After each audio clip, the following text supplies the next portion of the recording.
So Scott James is a private lands biologist in the U.S. Fish and Wildlife Service's Illinois-Iowa field office, where he administers the Partners for Fish and Wildlife program. His focus is wetland habitat for migratory birds and miscellaneous habitats for threatened and endangered species.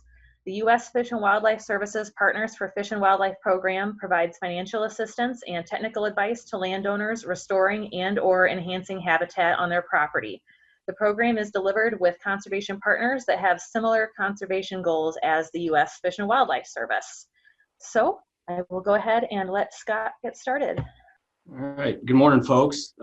It's a pleasure to be here. And unfortunately, since we can't be in person together, I figured I'd mention that you're more than welcome to reach out to me at any time. I'd love to visit with you guys over the phone or maybe virtually. And just visit like we would if this were an in-person conference where we could meet between sessions or at the beginning of the day or at the end of the day. So don't hesitate to just give me a call or reach out to me. That way we can visit, potentially partner and get to know each other. Now I'll provide an overview of the presentation, and I'll start with the U.S. Fish and Wildlife Service and what I do with the service and how I work with partners and work with landowners to deliver conservation. Then I'll specifically discuss the Partners for Fish and Wildlife program. It's the private lands program of the Fish and Wildlife Service and the financial and technical assistance that it can provide. Then I'll discuss a unique local area conservation fund that the Fish and Wildlife Service has that provides financial opportunity in the Quad City area specifically. Then I'll discuss some example projects. That way you can get a feel for how the Partners Program, the local area conservation fund, is working here in the greater Quad City area, and give you an idea of the types of projects that I work with and the landowners and partners I work with. And then we can think about, discuss a bit when and where we could potentially partner. Before I get into that, I want to give you a little bit of information about myself. I've been a private lands biologist working in Missouri, Illinois, and Iowa since 2012. I love working alongside conservation partners to help landowners achieve their wildlife goals. I love working with those partners and landowners to achieve mutual goals and make a difference on the landscape for natural resources. And in my free time, I love to go hiking or exploring the river with my dog, and also I maintain some wildflower plots in my backyard and have to keep the dog out of those. You might see that chicken wire in the foreground. That's to keep my dog from digging up my landscaping because she likes to dig. But enough about me. We'll launch into the agency I work with, and that's the U.S. Fish and Wildlife Service. Briefly, for those that don't know, it falls under the Department of the Interior. Other agencies and bureaus within the Department of the Interior include the National Park Service, the Bureau of Indian Affairs, the U.S. Geological Survey, and others. And the Fish and Wildlife Service has a mission that you can see there, where we work with others to conserve, protect, and enhance fish, wildlife, plants, their habitats for the benefit of the people.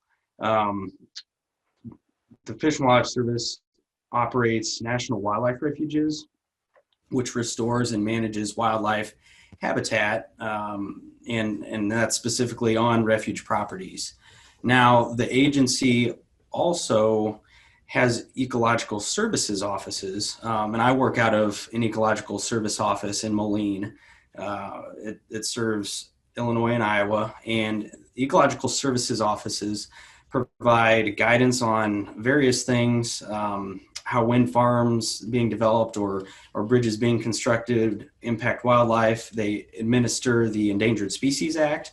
We work with agencies like the Corps of Engineers on river restoration projects. We minimize effects of environmental contaminants and work with lots of partners.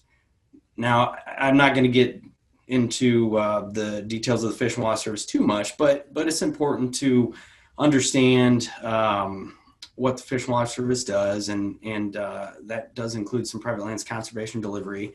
And I am mentioning this as well because sometimes the Fish and Wildlife Service gets confused with other agencies or other groups or other programs. Now, the private lands program of the Fish and Wildlife Service is the Partners for Fish and Wildlife program. And I'm the private lands biologist that administers and delivers this program out of my office, working with landowners and partners to achieve private lands conservation and, help deliver the mission of the Fish and Wildlife Service, but having that scaled down and focused on private lands. We work exclusively with private landowners on habitat restoration, establishment, and enhancement for the benefit of threatened and endangered species and also migratory birds. And the program and I provide financial assistance and technical assistance and technical advice to landowners restoring and or enhancing habitat. It's delivered with conservation partners that have similar goals and similar objectives to the Fish and Wildlife Service and its partners program. We work closely with those partners, match dollars and deliver the conservation that way. And one thing I'll point out is that it's not really a grants program. We don't offer grants in the traditional sense of the word grant, but we do provide financial assistance. In the realm of the habitat restoration work we do and the history of it and how that's been carried to the present, it started with refuges when those refuge biologists wanted to work outside the refuge boundaries and start helping out adjacent private lands. That continued, and then private lands work was really bolstered with the 1985 Farm Bill and conservation programs, specifically the Conservation Reserve Program, where private lands conservation exploded and the Partners for Fish and Wildlife program grew as well. There's been opportunities since then for the Fish and Wildlife Service private lands biologists to work closely with USDA partners and other partners to deliver conservation across the agricultural landscape and the landscape as a whole. We work with partners to leverage resources in an attempt to maximize resources and basically get the most bang for our buck, make everybody's dollars go further. That way it alleviates the financial burden on the landowner, it alleviates the financial burden on partners.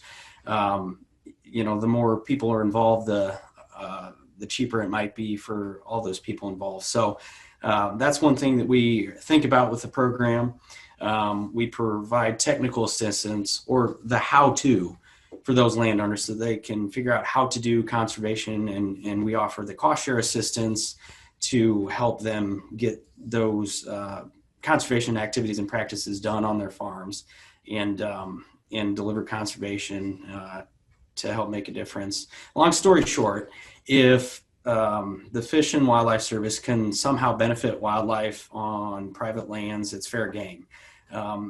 And obviously wildlife benefit is extended into ecosystems as a whole and improves water quality and a plethora of things. And there's certainly demand and need for it in Iowa and in the Quad City area because of so much private land ownership and so much interest. Now I'll point out some limitations of the program. The Partners program cannot do any work on state or federally owned property. Now, it can do work on county conservation district or county conservation board property or county forest preserve district areas, or even municipalities or city-owned properties. We just can't help on state or federally owned properties. Additionally, we can't match our dollars with other federal dollars. We can't stack federal dollars on top of federal dollars. So an example would be if a landowner wants to restore a wetland that involves a berm to help retain water as part of that restoration construction, and it is enrolled in a USDA conservation program, maybe the Conservation Reserve Program, CRP, like was mentioned with our first speaker, Jennifer. So maybe this landowner's doing a wetland berm with USDA, getting money to construct that berm. The Fish and Wildlife Service might want to help, but we cannot, unfortunately, provide additional funds for that wetland berm. Now, what I will say is if there is maybe an adjacent bottomland hardwood forest that is on the same farm that landowner wants to enhance and do a timber stand improvement on to enhance the quality of the timber. We, as the Fish and Wildlife Service, might be able to help with that. We just can't help with the wetland berm. So that's just some stuff to think about. I'll point out that fortunately there is no minimum or maximum acreage with the Partners program. I prefer projects be a little bit bigger. That way it's more efficient use of my time. I might spend 20 hours on a 1/10 of an acre project or 20 hours on a 21 acre project. And it just makes sense if we can prioritize projects that are bigger. That way, the time that I'm spending on it and the taxpayers are spending on it is used more wisely. But there's not any minimum or maximum acreage. We look for and love projects that have a lot of match. That's a big bonus. That makes our program dollars that come from the taxpayer, that makes our program dollars go farther. And if we can get a 3, 4, or 5 to 1 match, then that's highly beneficial. To talk a little bit more about the Partners program, when a landowner signs up for the program and signs the dotted line, they're signing an agreement, basically agreeing to maintain the end product of the work being done. They're maintaining the habitat for 10 years. So that's a 10-year agreement. In that agreement, the financial contributions are discussed, including what the Fish and Wildlife Service provides. We can provide cost share so that maybe a contractor is being hired to do the work and the landowner's paying 50% or maybe even just 1/3, 33% of the contractor expenses, and the Fish and Wildlife Service can get the other 50% or get the other 2/3. So we can cost share like that. Additionally, we can buy things directly. Perhaps a landowner is planting habitat for the rusty-patched bumblebee or the monarch butterfly, and they are doing the site preparation. They're going to be planting the seed. Well, the Fish and Wildlife Service could buy the seed for the landowner. It really does vary by project, but that's how we can help. Those are some ways we can help. We do ask that the landowner contribute something.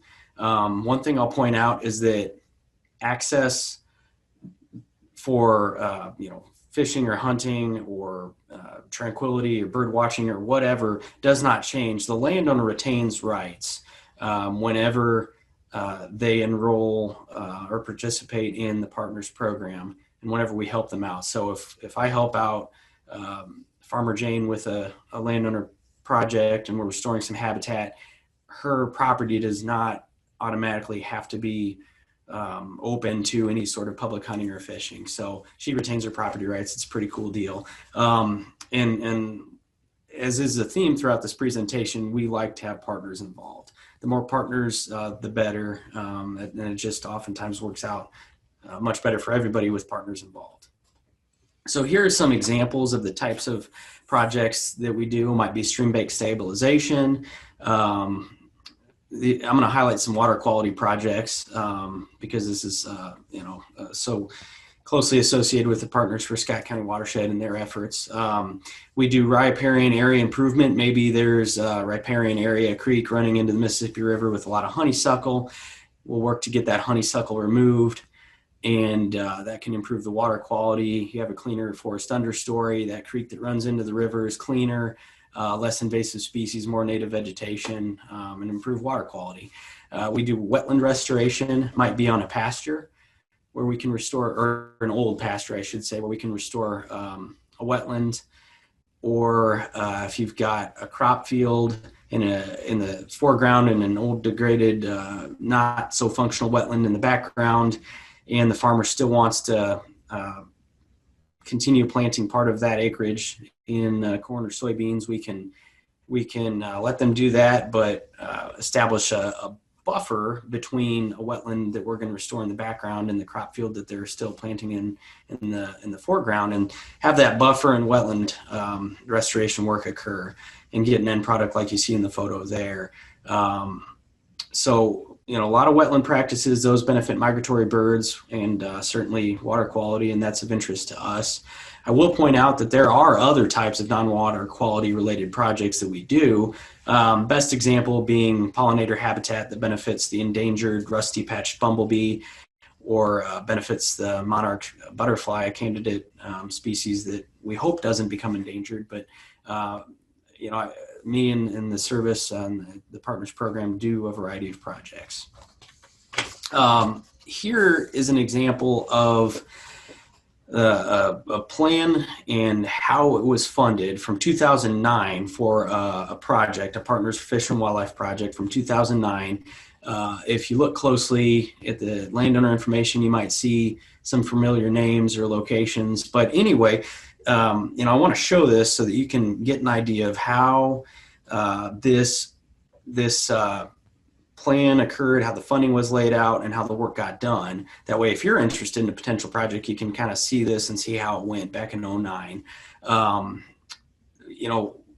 My predecessor and the landowner identified partners and objectives and how they could restore prairie, wetland habitat, and forested area, and then figured out who could provide what in terms of funding. As you can see, the Fish and Wildlife Service identified they could provide $10,000 in cash. Partners for Scott County Watershed identified that they could provide $2,500 of in-kind services. The landowner, which in this case was the city of Davenport, identified they could do $1,500 in equipment, $500 in materials, and $5,000 in-kind services. So those partners came together to do this work and laid it out on a map, and it's still there today. Wetland on the right, prairie in the middle, woodland area on the left. Now I'm going to switch gears a little bit and look at a new project that I'm currently working through with a landowner. It's in the earliest of stages, and so the exact objectives and priorities are still being identified, but it's a wetland restoration project where the final acreages and areas on this specific property still need to be identified, but we're going to do some wetland restoration work on the property, where we will put into the plan a description of the habitat work that will be done, and also identify funding sources, money and services that the landowner can provide, money and services the Fish and Wildlife Service's Partners Program can provide, and potential other funding sources, for example, from a non-government organization like Ducks Unlimited that might be interested in helping out. So we're identifying those. We're starting to plan things on the maps a little bit in terms of where these wetland restoration areas might be, using the technology that we have, 1-foot contours with LiDAR to see where the best locations would be for these wetland areas that we're going to store on this farm, on this property, starting some preliminary designs that we can get an idea of potential project costs, and that's all going into the planning process so that we can bring things together. That discussed, I'd like to mention and discuss some areas where we can potentially partner together. Me and the audience, you folks out there, I'd love for us to start thinking about some potential ways we can partner together. Not only is there the Partners for Fish and Wildlife program, which I've talked about, but there's also this local area conservation fund that is separate from the Partners for Fish and Wildlife program. And this fund is a fund pool that the Fish and Wildlife Service has. It's basically money endowed to us, and we now have it thanks to John Deere, the Living Lands and Waters. We've got that money available for community Quad City area projects that will benefit the community and benefit our natural resources. The types of projects are similar to Partners for Fish and Wildlife projects. Maybe they're wetland projects or pollinator projects, similar types of projects to what the Partners program offers, but these projects need to be within approximately 30 miles of the Quad Cities. They need to be in the Quad City area. We prefer if volunteers participate in the projects. We prefer if there's some sort of outreach and education opportunity with the projects, or a citizen science component. We also like projects that provide aesthetic beauty or strong benefit to the community. And so if you're interested in something and you've got a parcel in the Quad Cities, and you think there's opportunities for volunteers or the community to get involved, talk to myself and or Heidi Weber. Her and I work very closely delivering conservation through this local area conservation fund. And so reach out to us and hopefully we can work together. So we've got the partners program, we've got the local area conservation fund. You've seen the types of projects that we could work together on throughout these slides, and I want to help out and work with partners on private lands as budgets and priorities allow. Unfortunately, with the Partners for Fish and Wildlife program, that funding isn't always available until late spring. It's just the nature of an annual budget with the federal government and the way our fiscal years lay and the way money gets allocated to us. Our fiscal year starts October 1st, but we don't have money for this program at present. Hopefully we get that late spring, and then we'll have until late September to get it spent, and then it won't be available anymore. But keep that in mind, and I'd love to work with you or partners and do what we can as budgets and priorities allow. And then keep in mind that we're a wildlife first organization, while acknowledging that the work that we do for wildlife conservation benefits ecosystems, benefits water quality, and benefits the community. So all of that said, feel free to give me a call or shoot me an email, and don't hesitate to reach out to me. I'd love to visit with you and see if there are partnership opportunities so that we can deliver some really cool private lands conservation. Thank you. Thanks, Scott. If anyone has questions for Scott, please type them in the chat at the bottom of your Zoom screen, and I will read those to him. We do have one right away. Adriana is asking, what would Fish and Wildlife Services assistance look like with invasive species removal? Is there anyone at that agency that would do the work? Scott, you're muted. Sorry about that. Took video off, but not sound. I'm sorry. So great question, Adriana. We historically have been, and in the future should be able to assist with invasive species removal. We want that to obviously be of benefit to wildlife, especially endangered species or migratory birds. And in various situations, we can provide financial assistance, so a contractor is hired to do the work. In some situations, myself or me and somebody else from the office could show up and do the work, or we could just ask the landowner to do it and perhaps reimburse them for herbicide costs or whatever costs that are incurred. So it's going to vary a little bit, but we may and likely could help with invasive species removal. We've done that in the past, and certainly should be able to in the future.